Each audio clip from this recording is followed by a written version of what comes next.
Tout pour investir. Dose d'économie. Où sont les milliards ?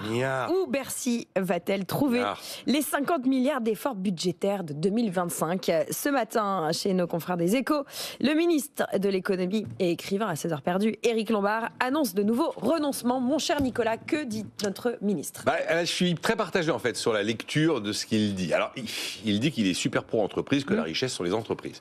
Du coup, on sent la volonté d'apaiser la pression fiscale et les risques de hausse d'impôts sur les entreprises et sur le capital. La flat tax restera à 30%.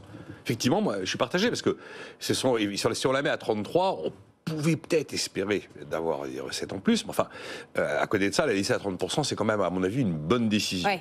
La surtaxe d'impôt sur les sociétés, elle verra le jour, mais une seule fois, une année, qu'en 25. Là, il y a 8 milliards, souvenez-vous, à la clé, et pas donc sur 2 ans comme c'était prévu. Les allègements de cotisations, ils vont bien se limiter à 1,6 milliard. Donc on ne va pas revenir au chiffre initial qui avait été prévu à 4 milliards d'euros.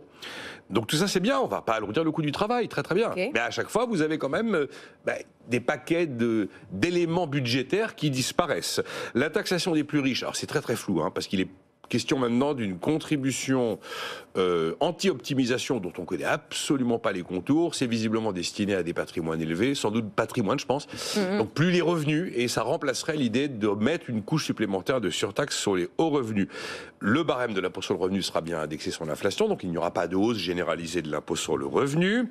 Concernant le versement mobilité, qui est une taxe payée par les entreprises au niveau local, il donne la main aux parlementaires. Quand vous donnez la main aux parlementaires sur faut-il baisser ou monter un impôt, a priori vous avez la réponse. Oui. Lui, il dit qu'il est plutôt hostile, mais enfin, s'il rend la main aux parlementaires, c'est eux qui décideront. Oui, il est plutôt favorable à l'idée d'imposer 7 heures de travail non payées en plus par an.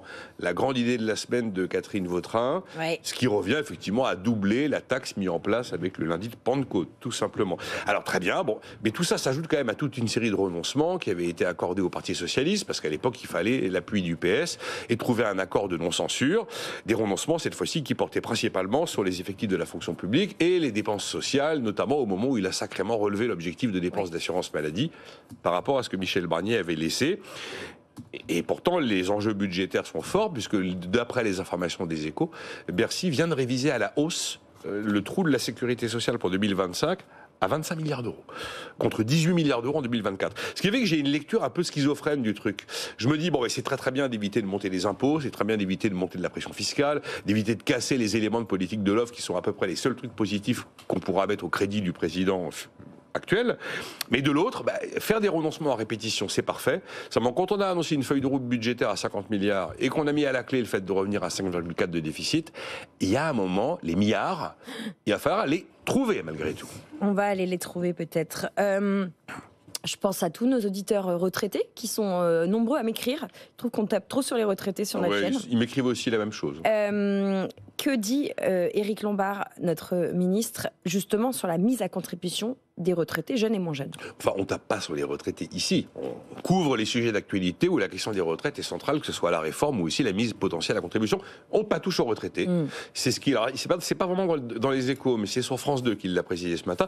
Pas touche aux ménages. Après, la phrase qu'il utilise, c'est il n'y aura pas de nouveaux impôts. Je me méfie du choix des mots. Parce que si, par exemple, on décidait d'augmenter la CSG des retraités, il ne faut pas échapper que ce n'est pas un nouvel impôt. Non. C'est un impôt très ancien. On fait simplement que le monter, mais il n'y a pas de nouvel impôt. Ou alors, si on coupe des niches fiscales dans tous les sens, dans la comptabilité nationale, c'est pas une mesure fiscale, c'est pas une mesure d'impôt, c'est une mesure de baisse de dépenses fiscales.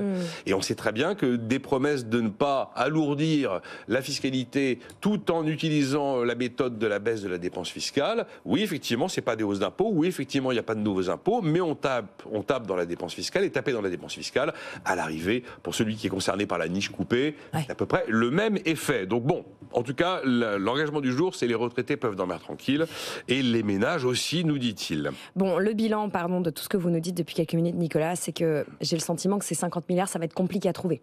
Le compte n'y est pas, là, clairement. J'ai essayé d'identifier 30 milliards de dépenses, 23 au niveau de l'État, 5 dans la dépense sociale, 2 pour les collectivités locales. J'arrive pas à trouver les 30. Et de la même manière, du coup, il reste 20 milliards à trouver du côté de la fiscalité.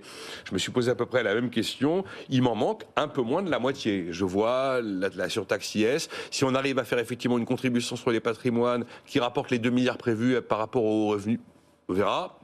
La taxe sur les billets d'avion, 1 milliard, je suis à 11. Après, peut-être que les rachats d'actions, ça va faire 200 millions. Enfin, j'ai pas aujourd'hui. Le compte n'y est pas. Le compte n'y est pas. Maintenant, attention, tous les jours, vous avez vu là, depuis lundi, on égrène des pistes.